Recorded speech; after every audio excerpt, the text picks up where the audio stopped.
In a small, quiet town nestled deep in the heart of America, something dark lurked in the shadows. The townspeople lived ordinary lives, but a strange and unsettling fear gripped them every few decades. Every 30 years, a series of disappearances began. At first, it was only rumors, someone's pet gone missing, a few locals speaking in hushed tones about shadows seen on the outskirts of town. But as the months passed, people started to vanish without a trace. James, the long-haul trucker, had returned to the town after many years on the road. He wasn't a stranger to this place. He had grown up here, but he had left after his wife's death, looking for something to keep him from sinking into his grief. Now, years later, he was back, drawn by something he couldn't quite explain. The curse of the werewolf that had haunted him for so long was still part of him, and no matter how far he drove, how many miles of open road he traveled, the beast was always with him. The townsfolk greeted him like an old friend, unaware of the dark secret he carried. But James could feel the old pull, the familiar hunger gnawing at him, stronger than ever. It was as if the town itself was calling to him, awakening the curse within. It began with the children. One by one, they started seeing strange things. A shadow lurking by the woods, eyes gleaming from the darkness, whispers carried on the wind. James, in his human form, overheard their stories at the local diner. At first, he brushed it off as children's overactive imaginations.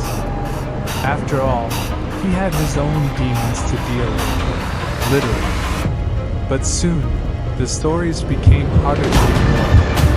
One evening, while driving his old Peterbilt 359 down a deserted country road, James noticed something out of place. A boy, no older than him, stood by the side of the road, his face pale, eyes wide with terror. James slowed down and rolled down his window. "Are you all right, kid?" he asked, his voice rough from years on the road. The boy didn't answer. Instead, he pointed into the woods, trembling.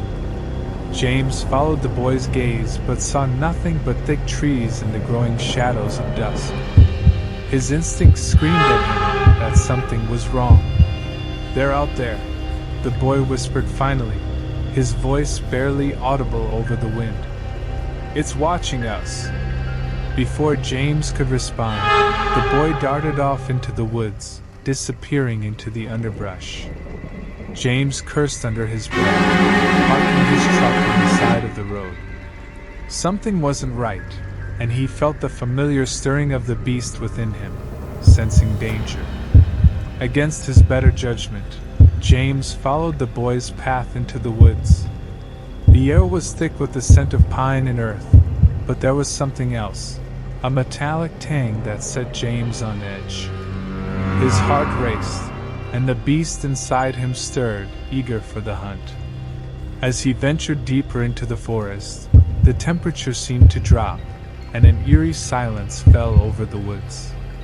No birds, no rustling leaves, just the sound of his boots crunching on the ground. Then he saw it. A figure moved through the trees, too fast for him to get a good look, but its presence was undeniable. It wasn't human. It couldn't be.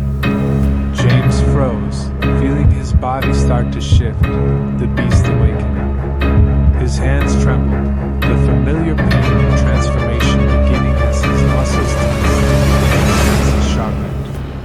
But he fought it, pushing the werewolf down, knowing that if he lost control now, he might never come back. Then the figure stepped out from behind the trees, a tall, lanky man with sunken eyes and pale skin. His clothes were old, tattered, and covered in dirt, like he had been living out in the woods for years. But there was something off about him, something unnatural. "You shouldn't have come here," the man said, his voice hollow and distant, like it was coming from somewhere else entirely. "The town won't survive this time." Before James could ask what he meant, the man turned and fled deeper into the woods, moving impossibly fast. James, despite every instinct telling him to turn back, followed. He had to know what was happening. Why was the town suddenly plagued with fear again? The deeper he went, the more the forest seemed to change. The trees twisted unnaturally, the air grew heavier, and strange shapes moved in the corners of his vision.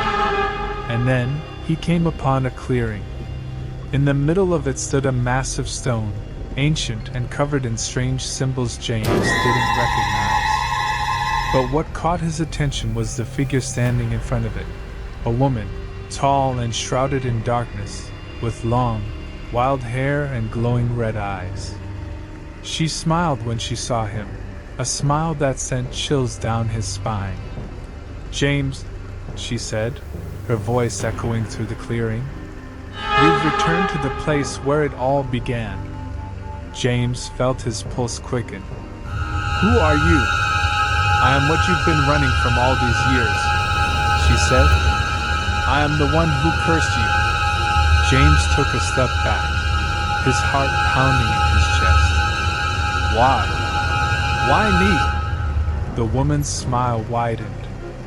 "Because you are a hunter, James. And this town, it needs a hunter." As the full moon began to rise above the trees, James felt the familiar pull, the transformation starting again. His body tensed, his vision blurred, and the pain of the change washed over him like a wave. But this time, it was different. He wasn't just becoming a werewolf. He was becoming something more, something darker. The woman watched, her eyes glowing brighter as the transformation took hold. "You were always meant to be the beast, James. And now you will fulfill your destiny." James roared as the change completed, his mind barely able to hold on to the last vestiges of humanity. The beast had taken over, but deep inside, James was still fighting, still trying to stop what was happening. But the woman was right. The town needed a hunter, and now, James was no longer just a man. He was the nightmare that haunted the woods, the shadow that the children feared. And as the night wore on, the town would once again feel the terror that came with the full moon.